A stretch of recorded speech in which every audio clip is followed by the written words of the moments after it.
Creepers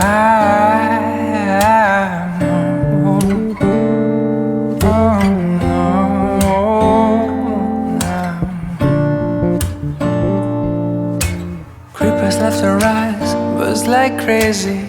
Everybody's trying to stimulate it. Spiders in the mirror and things can't be right. Back to the scene of a Friday night, to a blessed collision still frozen tight.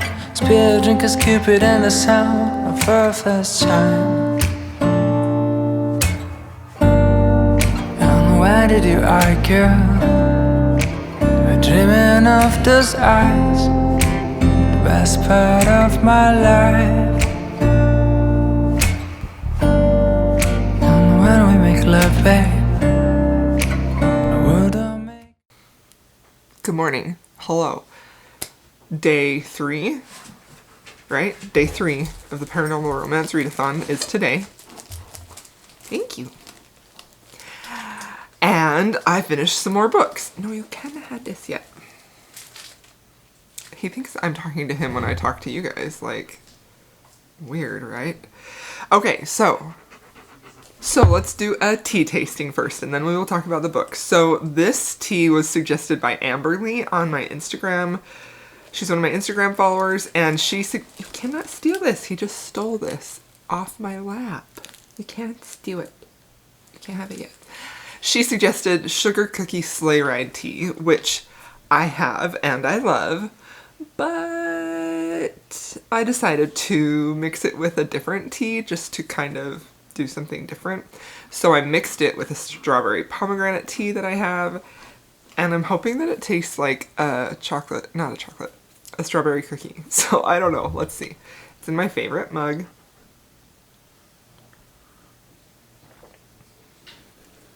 I don't know. I don't know that this was a good pairing. Let's see.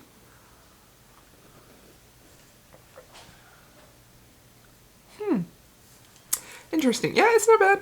It's not bad. It's not good. It's not bad. The Sugar Cookie Sleigh Ride is one of my favorite teas, and I will usually mix it with like a really spicy, like a gingerbread one or something, because I feel like it's just really good and it tastes like a ginger cookie. But today I thought, Amberly, that's a good idea. I'm gonna try it and make a strawberry type of cookie, and that wasn't such a good idea. So sugar cookie tea is a win. Don't put it with a strawberry tea. It's not terrible, but it's not great either. So, the books that I have read. So last night I finished The Power of Hades, the group novella. This counts for the prompts of indie author and novella. And I did not care for this much. I gave this 2 out of 5 stars. I just didn't care for it. I really didn't. There was really very little romance, if any at all. Like, I think maybe they kissed once, and they didn't really have a lot of interaction either. And I also felt like the idea of the plot was good, but I felt like it just started off with just way too much action, and then it was just action. And for me, my personal favorite type, like, I do not care about action. Honestly, like I would rather have a slow-moving plot with character reveals, character interaction, learning more about the characters. Like, that's what I'm a character-driven reader, apparently. There was hardly any character development in here. I think my favorite character was her little Randy gnome dog. It was the best part of the book. But it just, like, we didn't really know about Persephone hardly at all. We didn't have any backstory about her and Hades' previous relationship and what happened. And so it was just sort of threw you into the action, and I just found I find that to be very boring, just action for action's sake. I just don't like it at all. I felt like there was not enough character development for me. There was next to no relationship development at all, and it ended on a cliffhanger, and it ended on a cliffhanger, and it felt very much like we were just getting, like, an episode of this book. Like, and I really don't like novellas that do that. I don't want to get just an episode and then have to carry it on for the rest of the novellas. Like, I honestly, like, I don't feel like that should be a novella. It should be a complete story in itself, and this one wasn't, so that also was disappointing. I didn't have a problem with the author's writing necessarily. I just feel like it wasn't a complete story in the short enough time frame that we had, and I just was left wanting more, so I gave it a 2 out of 5 stars. I don't know, I'm not going to continue on in the series. Anyway, 2 prompts done, that book's done. So, I also did finish my Baba Yaga book. Hold on, let me go get it. I finished this last night. I read this in about a half an hour. It's like 130 pages, but they're very, very short, like, the poems. Like, they're very short on the page. There's lots of spacing. I really, really loved many of these. Like, I dog-eared some of the pages. Can you see? I dog-eared some of the pages for some of the poems that, or the verses that really hit me. And I really liked this. I gave this a 3 out of 5 stars. Also because I felt like I was just kind of, the ending of this was just very abrupt and it wasn't very satisfying, but overall this was a really awesome little read. So this is sort of a blend of our modern day girl who is a teenager runaway, and she ends up meeting Baba Yaga. So you have that blend of modern day life with mythology, which I really like, and it deals a lot with like the overarching themes of this. Like, it has a lot of other characters that we would know from Russian mythology, like it has Vasilisa the Beautiful, Ivan, Koshchei the Deathless, just all of those things that if you've seen any of my other videos, you know that I freaking love that and I eat it up. So that was definitely my brand. I loved it. And it was just really, really pretty interesting and fascinating. Like, I really feel like the themes that she dealt with in this were a lot of, like, you know, sort of like a religious element and how that affects people's lives. Like, it starts out with the parents were fighting and arguing, and it sounds like they were pretty abusive, and then the father ends up becoming a preacher and continues that abuse in a much more structured and rigid way with his daughter, like, really penalizing her for anything that she does wrong, and so she ends up running away. And it deals a lot with that parent-child dynamic, and also with like sibling love, and especially one of the big like bittersweet themes in this that honestly like hit me a lot was that transition from childhood to adulthood and how you can't ever go back into childhood. And that's something that always just gets me right in the heart, you know, and I just thought it was really interesting. I did give it a 3 stars, but if you're interested in anything like this at all, it was definitely worth the read. It was quite fascinating, honestly, and really emotional too. I would say the first part was more emotional than the second half, but just really, really crazy good. I liked it a lot. So, also finished To Tame a Highland Warrior, finished the audio on this. Really enjoyed this. It was really fun. I ended up giving this 3.5 stars, I would say. It was a very fun read. Karen Marie Moning's writing is very, very compulsively readable. It's very engaging. It's a quick type of read. I really like her characters. I really like her heroes especially. I feel like the heroine in this was a little weak. She wasn't a strong female character at all, and that's honestly the main reason I didn't give it higher than a 3, is just because I really didn't care for how she was just like a background character and really kind of just let things happen to her.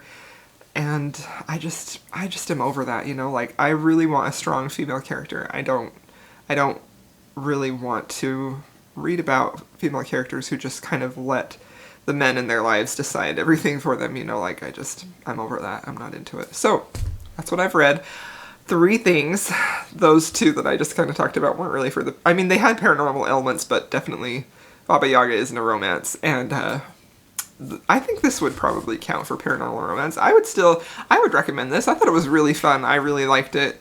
I just, again, like, that's something that I just need a strong female character, and I don't mean strong in the way that she can punch people. Like, I need her to just be like, take no crap, stand up, go after what she wants type of woman, you know? That's what I really like to read. So, I also the next book I started to read was Wolf Gone Wild by Juliet Cross. I'm really, really enjoying this. I'm only about 5% into the ebook, but it is very fun. The writing style is very easy to read, very easy to get into.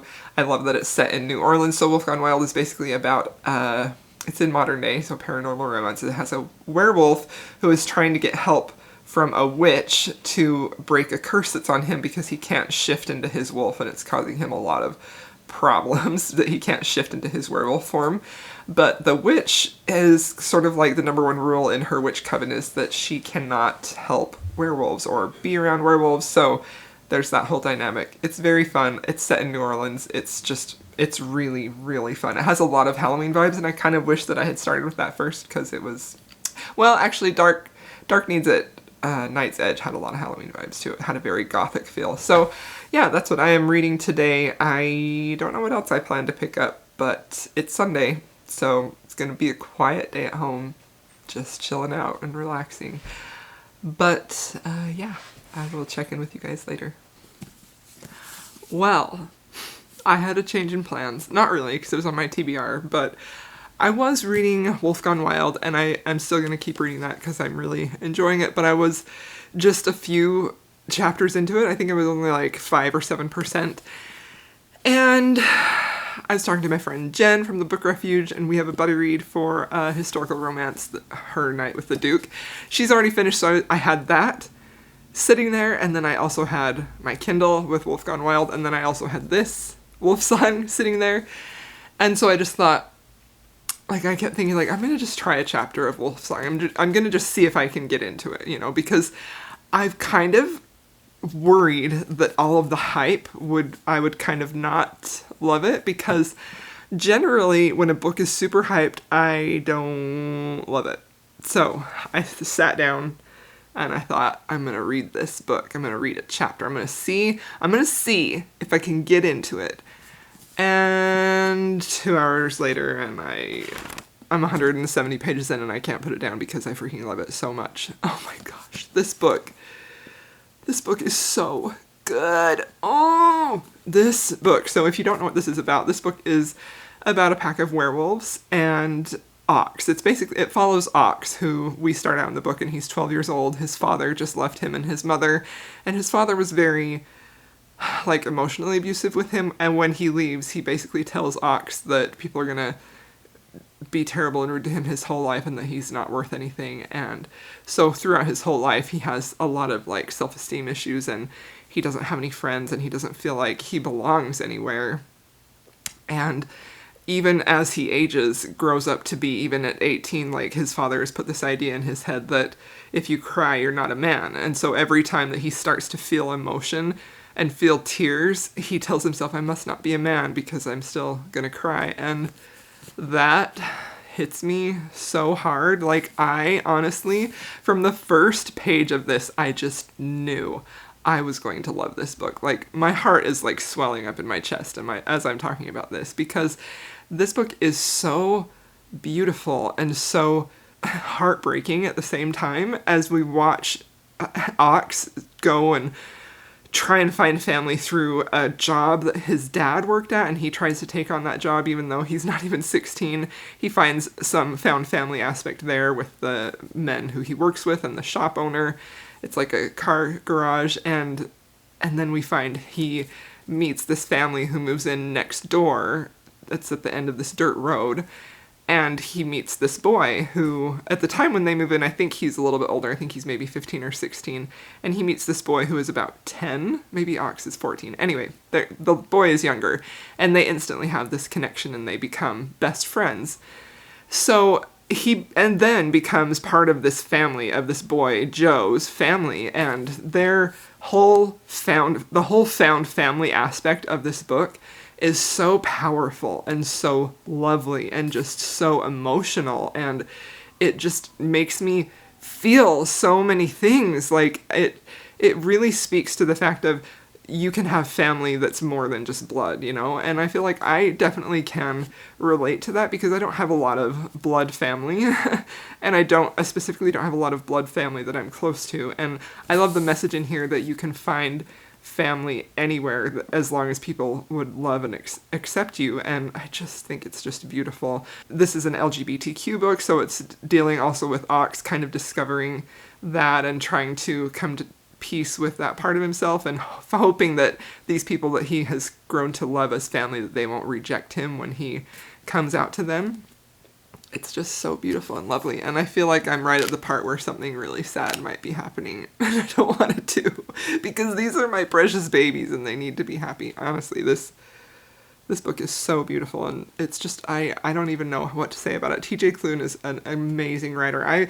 The first book I read of his was this summer, The House in the Cerulean Sea, and I was completely blown away by that book. It was just magnificent. Has the same type of found family feeling and the feeling of finding acceptance and love with other people who aren't necessarily your blood, and also of being accepted for who you are. I feel like TJ Klune does that message so well, of just, you know, being yourself no matter who you are. I feel like that same message is coming across here, both in the LGBTQ aspects, but also in the fact that the family that he finds, they're werewolves, and he's, you know, the whole sense of acceptance and how family is more than just blood, and it's just so good. It's just so good.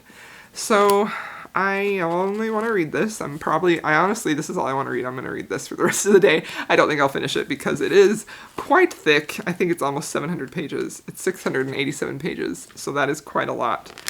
But I just had to come and gush over it because it's making me feel so many things, and I just am in love with it.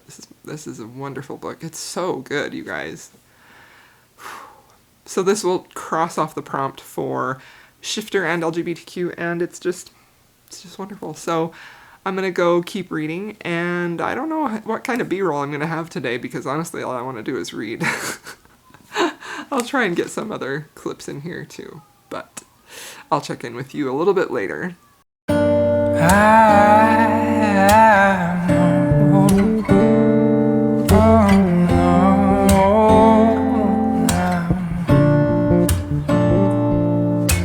Creepers left and right, buzz like crazy.